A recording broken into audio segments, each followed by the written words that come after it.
Yeah. Should I start that again? Hi, I'm Mike Edgerton. I'm directing the Artistic Research Program in Music at the Malmö Academy of Music at Lund University. Thank you for coming. This is our third event of the Interferal Arts Festival. We're doing two things tonight. We're going to do a panel discussion with John Weisend, who is a scientist at ESS, the European Spallation Source. Myself with Olaf Tzschoppe and Karin Johansson, who will say a few words. She's our director of music. So give her a hand. Yeah. Hello, nice to see you here. So I'm Karin Johansson. I'm the rector and prefect of Malmö Academy of Music at the moment. And I'm very happy to be part of this event tonight. For many reasons, we have had the Faculty of Fine and Performing Arts for a little more than 10 years by now. And so, as you maybe know, we have the research disciplines of music, music education, art and theatre. And this discipline which we're focusing on in this festival, you could say, is the artistic research in music for the most part. And I'm very happy that Mike has organized and conceptualized all these events. And also, which is one thing for the future to be very excited about, I think, the cooperation which we will hear about tonight. And I think there are many possibilities for the arts to collaborate and cooperate with other disciplines in our university and, of course, elsewhere. I think that is it. So just very happy to be here and welcome.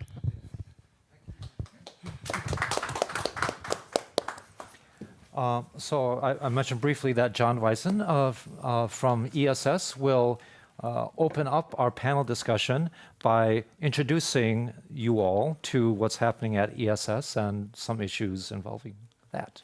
Great, thank you. So thank you, John. Thank you, Mike. I'm very happy to be here. I'm very happy to be involved in this collaboration. Mike and I have been working together for more than a year on this work. And what I wanted to do briefly before we have the panel discussion is just give a brief overview of what the European Spallation Source is, and also talk a little bit about superfluid helium, which is the technology that sort of inspired Mike's composition. And he'll talk more about that during the panel as well. But let's start with the European Spallation Source. So this is a big science project being built here in Lund. It started here in Lund officially in 2014. We broke ground. And the the goal of the ESS is to provide neutrons, which are a subatomic particle that we use for imaging materials. And we will be a spallation-based neutron source, and I'll explain what that means in a moment. But the whole point is to be a very bright source, to have large amounts of neutrons at the right energies that allow us to do fundamental research in material science, chemistry, physics, drug development, and so on. So we are basically a research facility for scientists to come in as users to use our neutron beams to make fundamental discoveries. And we're going to be much brighter than the existing neutron sources out there, and we're going to wind up replacing a number of smaller European sources, mainly reactor-based sources, as they start to shut down. We will be a world-class research facility, and we expect to be a strong addition to the intellectual environment that is Lund. And one of the reasons we're in Lund is exactly because there's such a strong research and intellectual environment here already, and we're going to add to that. We're a European project. We're not funded by the European Union, but rather we're funded by collaborative agreements with a number of European countries. You can see their flags here on the screen. The host countries of Sweden and Denmark, our data center is located down in Copenhagen. They provide, during construction, about half the construction costs, and then during operations, about 15% of the operation costs.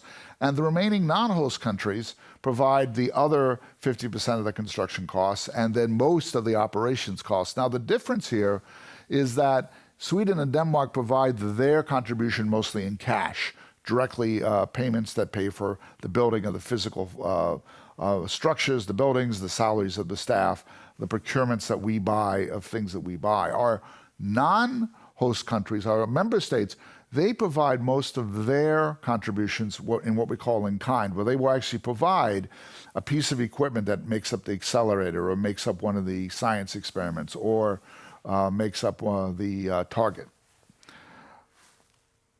So here's what ESS looks like, and I'll show you a picture towards the end of this talk about where we are, but essentially we are a linear accelerator.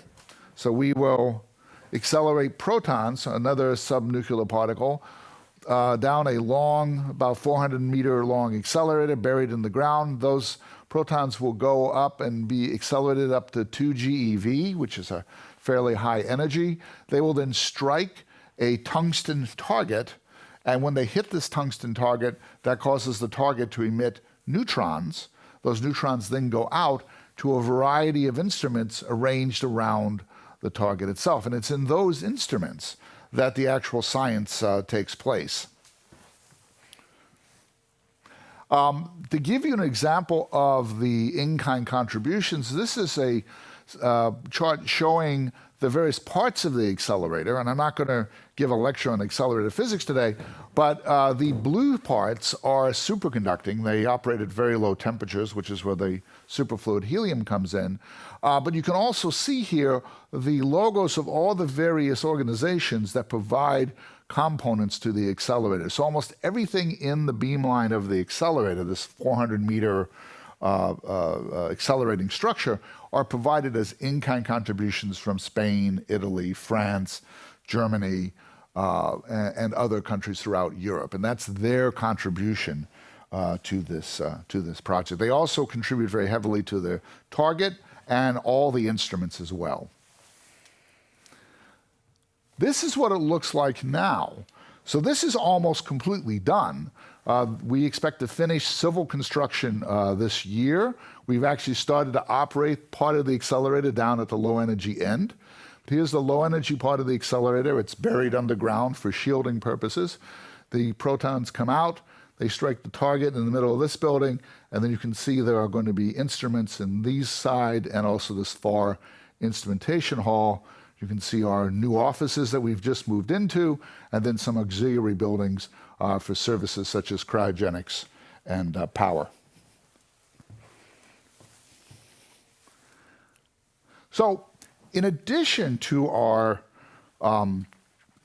in-kind contributors that help fund the project and provide equipment to help build the project up, we also collaborate with many, many institutions, and that's part of why I'm here today. We collaborate with Lund University. A number of staff, including myself, have adjunct appointments in various departments of Lund University in engineering, physics, chemistry, etc. And that's to allow us to do teaching, to do writing, to do research that's not directly related to ESS, but more broadly related to our technical fields. We have a ongoing, since more than a year ago, an ongoing collaboration with the Malmö Academy of Music and the Inner Arts Center. That's part of how this work came about. We also collaborate with MAX 4, the large light source, which is next to us. It's an X-ray source. We collaborate with CERN, which is the very large High-energy physics machine down in Geneva. We work with regional industry via the CAT Pro project and via the organization known as Big Science Sweden.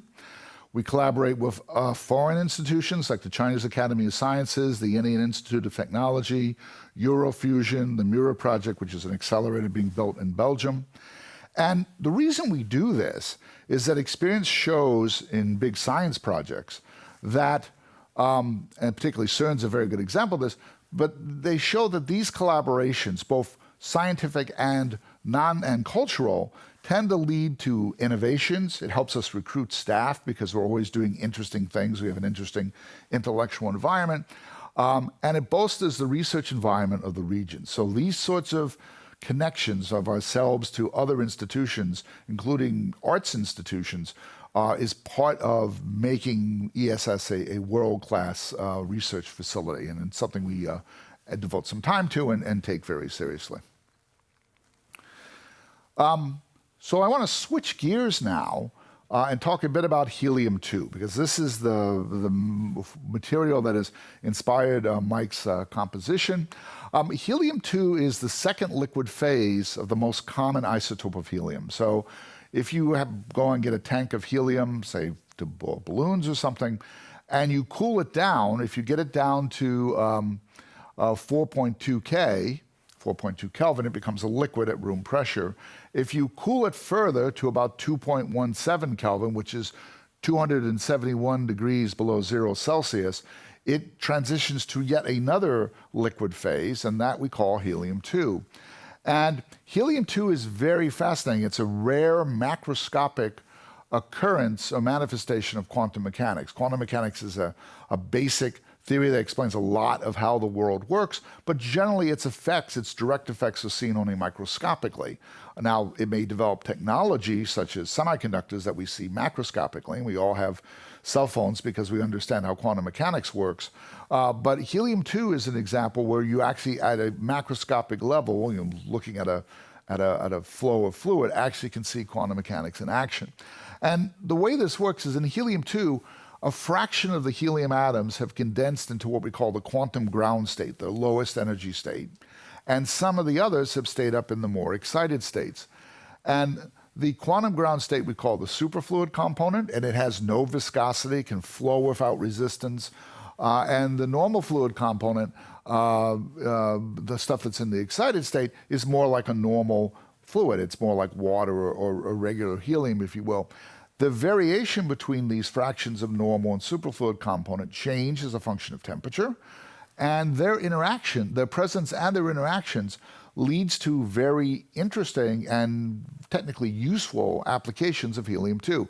It is a very efficient heat transfer mechanism. It moves heat very efficiently, which is important when we're trying to cool things. It has frictionless flow through small capillaries. It can flow up, have film flow up container walls. I'll show you in a schematic of that. It has second sound, which I'll talk about briefly. And it has quantized vortices, where the rotation in the helium itself, in the helium-2 itself, is actually a quantum phenomenon as well. So it's a very unique fluid for both fundamental physics understanding, but the real reason we use it at ESS and at many other labs is it's a very useful thing. So we use helium-2 to cool our superconducting RF cavities. These are the cavities that accelerate the beam by putting RF energy into the beam. And they perform much better at lower temperatures. They have to be below about 9 Kelvin to be superconducting at all, but if you get them down to 2 Kelvin, their performance, they're much more efficient, and so we lose a lot less energy. And that's important to us because we want to have an energy-efficient accelerator. In addition, because of the very high heat transfer of helium-2, it also helps in the way the cavities work and in their performance. Helium-2 is an enabling technology in many accelerator-based big science projects. It's used down at CERN. It's what cools the CERN accelerator there. And it's used in many, many other linear accelerators that apply superconducting RF. So there's probably more than a dozen projects worldwide using tons of this very unique quantum fluid, and we're one of them. And you can see sort of at the bottom here an example of our cryo modules. You can see the elliptical cavities in the orange, and then surrounding that is a bath of this helium-2. So in addition to being useful technically, it has some interesting physical phenomenon that I'd mentioned. One is quantized vortices, and you can see that on the left-hand side of this figure. And what this is showing is a visualization of little tiny vortices in a rotating bucket of helium-2. And as you go from A to L, the speed of the bucket is increasing, and the number of vortices that you can see in the liquid, this is done by trapping electrons in the vortices, and then imaging that, increase. And you can see they're discrete. The other thing is this film flow phenomenon, and you can see that shown here, where if we have helium-2 and we put a container in it, helium-2 will actually flow up the lip walls of the container and fill the container until the liquid on the inside and the liquid on the outside are at the same level. That won't happen with other liquids. Water or any other liquid will not do that because it's going against the force of gravity. But there is a mechanism in helium-2 that causes that to happen. And the opposite happens if you start to pull the container out. It will actually drain, again going against the force of gravity, until the levels are equivalent. Possibly the most interesting thing that it does, and this is one of the things that Mike has used as part of his composition, is the idea of second sound. So in first sound, or what we call sound, what you'll hear tonight by the percussion group, that's pressure waves, right? And we have an alternating pressure wave, and all medium will do that. In helium-2, it's possible to develop a temperature wave, and that comes about because you can, in the high temperature areas, you can have more of the normal conducting component, and in the low temperature areas, more of the superfluid component. And by doing that, and you do that by driving a heat pulse through it, that will allow you to set up these temperature waves. And second sound is very useful. It's one of the other features of helium-2 is that these two components, the normal fluid component and the superfluid component, interact with each other, and they have that interaction is known as mutual friction, and Mike has picked this up as part of his inspiration as well. And you can study that amount of mutual friction by second sound, and you can make some fundamental measurements of turbulence, which is a very difficult physical problem to understand at a fundamental level, and helium-2 is a nice mechanism for doing that. And we've also more recently been using it to use it as a diagnostic on some of our SRF cavities. I think that's my last slide. Yes, it is. So hopefully that gives you a nice introduction, at least a sense of what we're doing at ESS, and a sense of the physical phenomenon behind the collaboration that Mike and I have done for his composition. So with that, I'll turn it back over to Mike. Great. Well, thank you, John.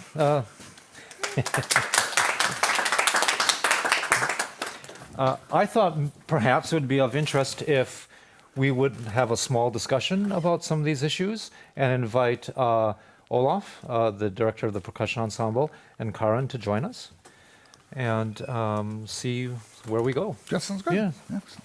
So.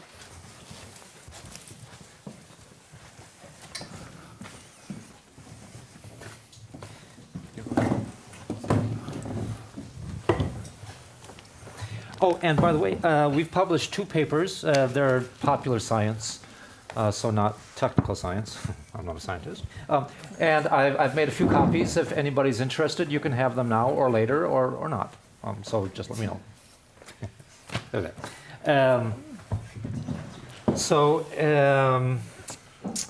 This is the piece I composed, and yeah. I can just hand it out. Absolutely, yeah. This is the piece I composed in response to what John and I discussed, der Rufer. This is a statue in Bremen. And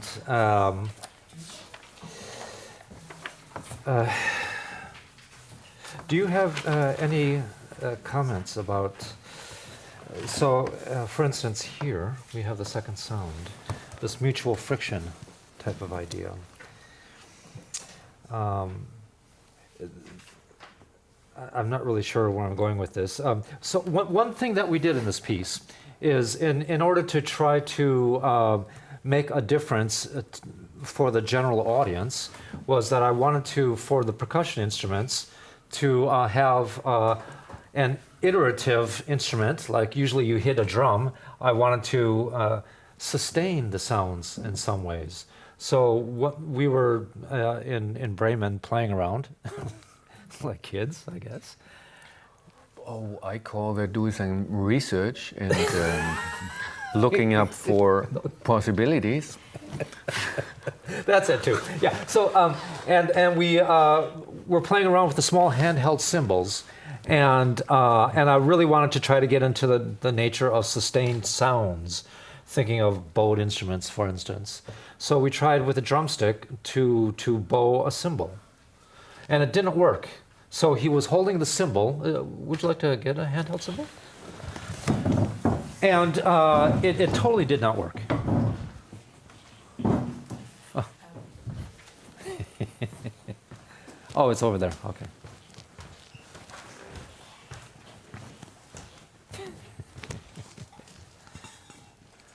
So, yes. But I think at first we tried the drumstick, right? I forget.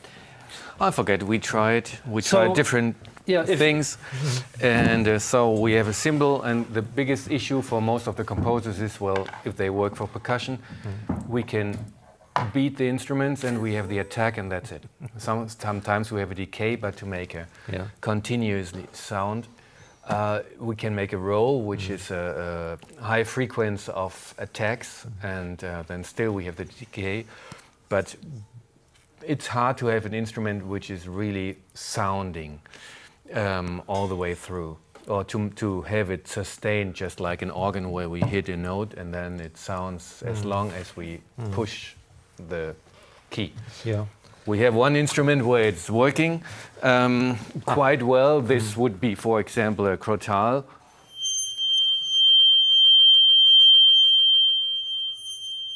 I could go on forever since I'm tired, but otherwise it's maybe tricky. Yeah. On the cymbal we have a different effect when we do this, because we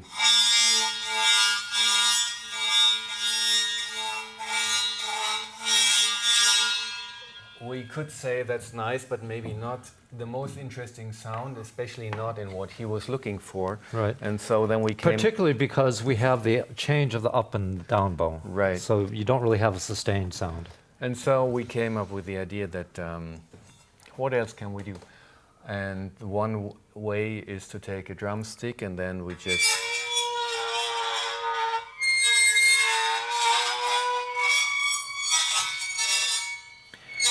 And the interesting thing about this is that the vibrations don't stop. It's like the string. When you're bowing a string, you have something called self-sustained oscillations where it continues to vibrate even though you're changing direction, whereas this did not. But when he's rubbing in a circle, it continues to vibrate the instrument, and you get very interesting results, jumping to different modes all the time. Yeah. But it's possible to produce also a very pure tone, is that correct? Yeah, there's always a little bit chance involved in these kind of things, but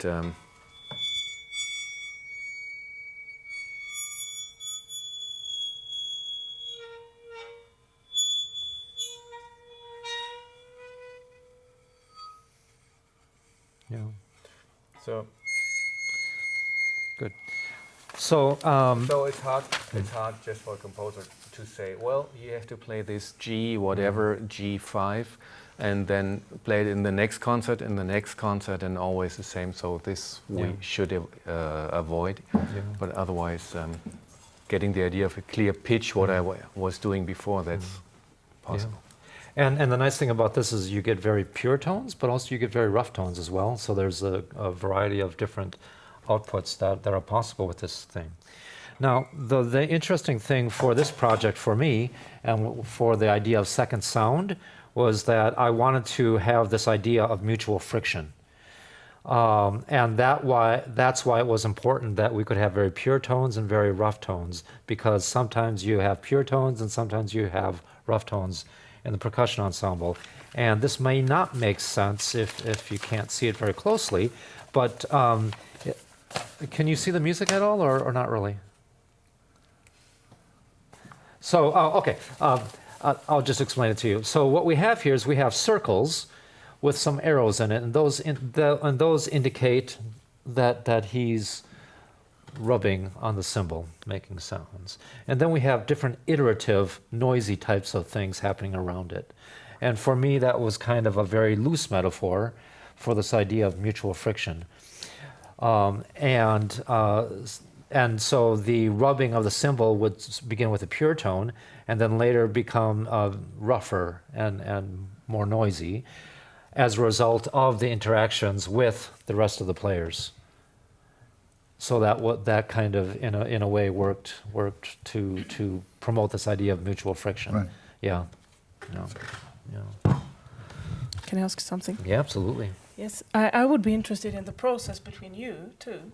Did you discuss, or did you in any way change the direction when you? Well, so I know absolutely nothing about musical composition, I'm afraid, which may have been an advantage. But well, the way the collaboration worked was, Mike and I had actually met at a Swedish class at Lund University and got to talking and decided to work together on this. And he came to ESS and we gave him a tour and I explained the cryogenic system and then I provided him with a variety of popular science articles about helium-2, which describes second sound and mutual friction. And then he would come back and ask questions and we would talk about it and I would try to explain it in a way that we could both understand, and so it was collaborative in that sense. He didn't come back and say, I'm using a G, should it be a G? I mean, that I wouldn't have been able to add any value to that. Yeah. But I will observe there's an interesting comment that Olaf made that,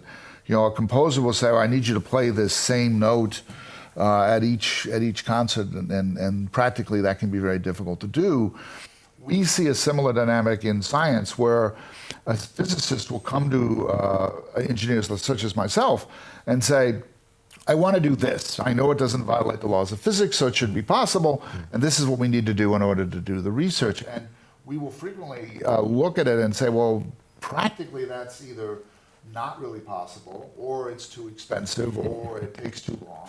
And then we will work collaboratively with the physicists to try to get the same sort of effect that he's looking for in a way that is possible with today's technology. And in some cases, we will push today's technology to meet the physicist's needs to the extent that we can, and we've done that at ESS. And in other cases, we'll say that's simply not a practical thing, but there's an alternative approach we can use that will get you the same result. So that sort of collaboration between the theoretical and the practical we see this in science projects all the time. It's a major point, and it's a nice analog, but that's exactly what I was doing with him. Yeah, that's and exactly when he what was we're doing. asking for certain things, this is exactly when I said, I get the idea, we can try, but don't expect me to have it all the time, and so we can replace it by some things. So we have to be a little bit open for that. Yeah, and we had a very interesting example of one very unique occurrence. Usually on the vibraphone or marimba, we all know that you play a harmonic, right? Everybody probably knows that, I guess, for the musicians. And I always thought it was harmonic 2. Well, it turns out it was harmonic 4, not important. But so Olaf played harmonic 4 for me, and I thought, just knowing from other string instruments I've worked with, or other instruments I've worked with, that there are other harmonics that are possible with almost every other instrument. So I asked Olaf, well, can we try other harmonics? And I think you said something like, no, but let's try. But let's try, right? So he's well, let's try. So what we did was tried putting the finger at different locations and striking it, and then lo and behold, he found this harmonic that changed with the different bars, and it's basically around between 10 and 15. But they're non-harmonic partials because they also change over time. So you hit the bar once, and you get this high tone, and then after like a 0.5 of a second, it kind of phases into something else. And it's very strange, and we found that just through trying things.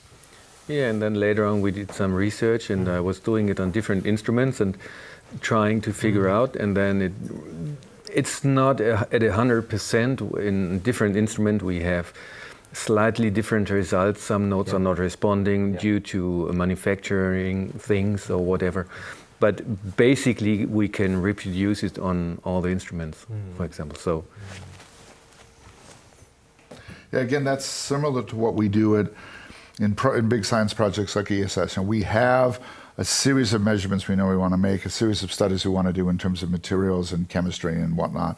And so we can predict to some extent, because we know the theory and we know, what we're trying to accomplish, what some of the outcomes will be. And that's all very good, and that will advance science and it will advance things. But where it really gets interesting is when we develop a new instrument like ESS with new capabilities and we discover something we weren't expecting. And this is sort of analogous to this. And that's when you get really fundamental changes in science, and you can make fundamental changes in the way we view the world, where you develop a capacity, and then you use that capacity to examine things, and that can lead to unexpected discoveries, which are by far generally the most interesting ones. So it's very similar to this. Yeah, I mean, along with Karin's question, I think in a way, often when you have the art-science connection, almost always it's the artist who's influenced by the scientist. But there are some examples of scientists also being influenced by artists. Have you ran into that in your work at all? Or? I haven't done it directly, but I do know that happens. I mean, there are first off, while I am totally incompetent in music and musical composition, there are many scientists who actually are quite good at it, because mathematics plays a role, of course, in both music and science. So there are many scientists who, as a hobby or as an avocation, are either play music or compose music. But being able to look at something in a slightly different way, and that's where we're collaborating with arts comes from, is always a valuable thing. So now when I think about superfluid helium, I will include in my sort of intellectual landscape the fact that it could inspire certain things in music. Yeah. And it may well be that later on that will cause me to think about it in a slightly different way and allow me to do other things. And again, it's one of these things that you can't really predict, but we know that if you do these sorts of collaborations, that you get this sort of synergy, and they can lead to very interesting results. And so that's why ESS is supportive of this, and Lund University is supportive of this, because it really gives you sort of the, if you will, the churn of intellectual interest that leads to interesting things, both in the arts and in the sciences. And one thing we're trying to do is we're trying to set up a situation in which this is only the first step. We have discussions and we have external funding for a student in residence at ESS. Right. And we're a little bit slow on that with COVID, naturally, because now they're just getting around to opening next year. Right. Yeah. So, but this is something that will be open to perhaps even all students at Lund. Yeah. Yeah.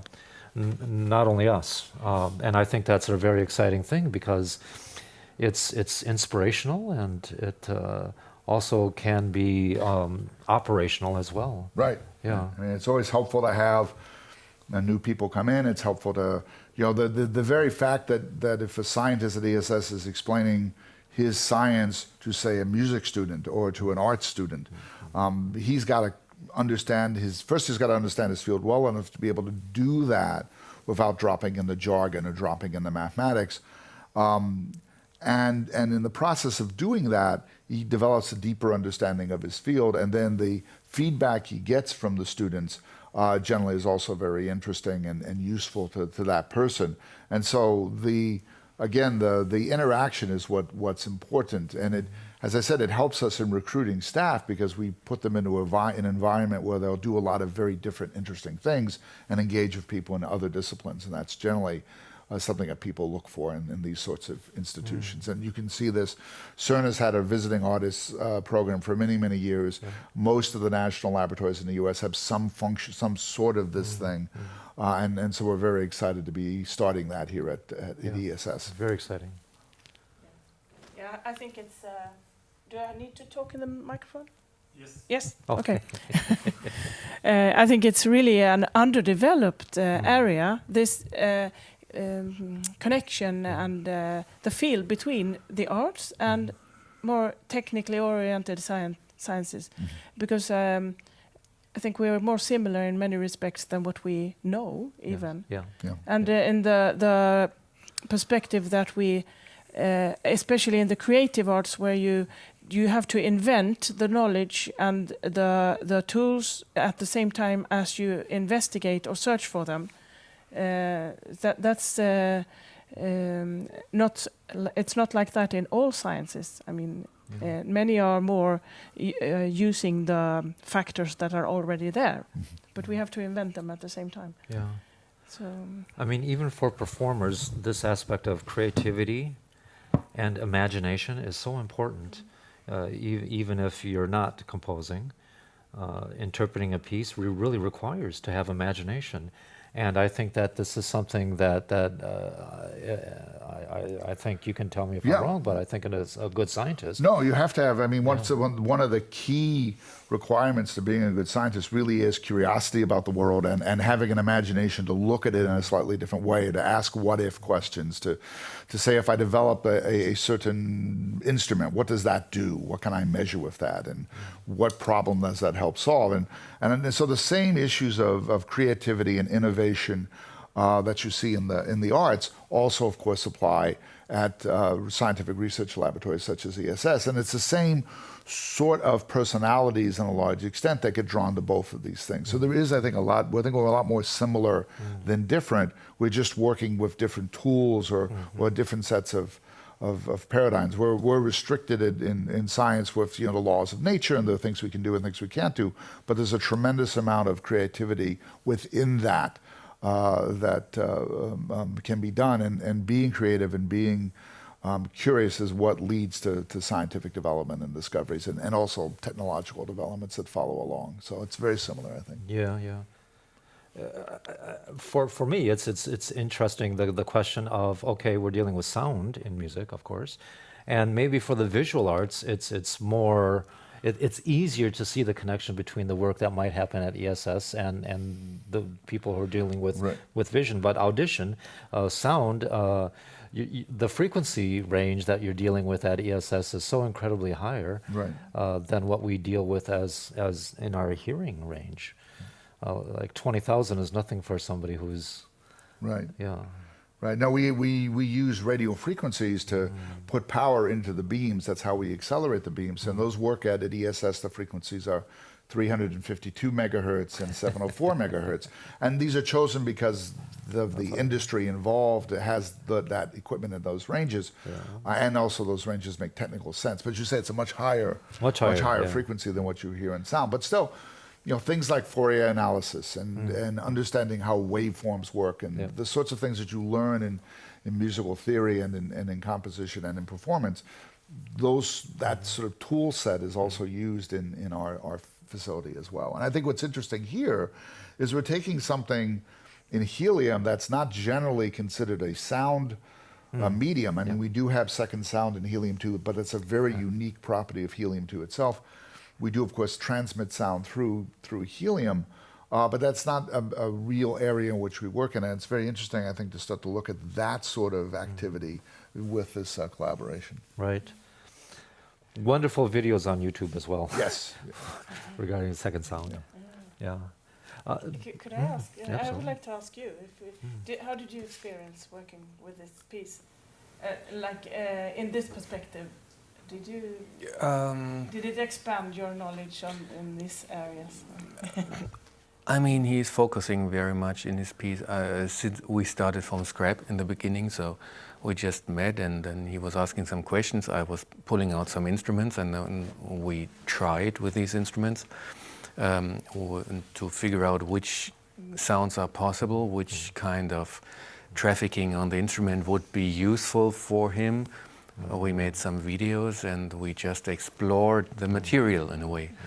And from there on, for me, this is a very, very normal process in dealing with the instruments, because often the composer, they don't know so much my instruments, because these are my instruments, I know them, and they are more theoretical. And then he developed the idea of the piece and was putting it together, and then in between there were some questions and some little video chats and talking again if that's possible or not, and then he wrote it down, then some sketches where I said, no, that's not a good way to put it down, because then everybody will be confused and we don't get the right result out.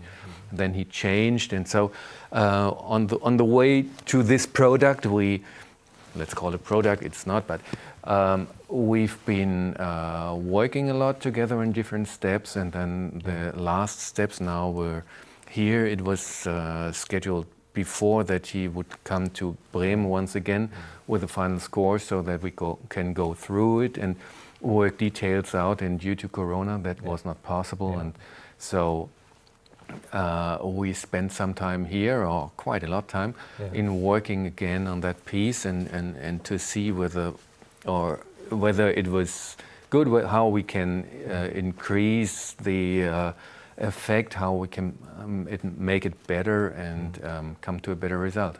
I have to say that the process between he and I had almost nothing to do with these kind of issues. Making art or making music using unusual procedures is time-consuming, and it's difficult sometimes if you're kind of pushing the envelope. So, but this is the normal process.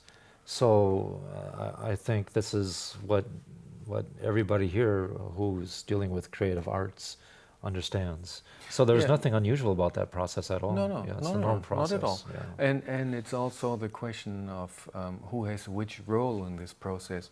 So I mean, I'm providing the knowledge what I have about the instruments, and I'm sharing that with him, but I don't interfere in the compositional process because I consider him to be the expert in this, and so if he's asking a question, I might say something, or if at some point I'm not totally agreeing, maybe I say something. But basically, I think I have my role, he has his role, and so we do the research, and then he's writing what he's writing, whatever that is, and later on we look at it together and decide whether that's practical, whether we can use it, whether we can play this, or whether we have to change because of some other reasons. And so then we come back to the practical aspect, and we talk a little bit of the overall form or something, but finally I consider this the work of the composer. Sure, yeah. And just for this particular project, I mean, this guy is a master musician. He might not look like it, but he's really one of the world's best. This guy's an amazing percussionist, truly. So we're lucky to have him here. So it was a pleasure to work with this guy. He's real good.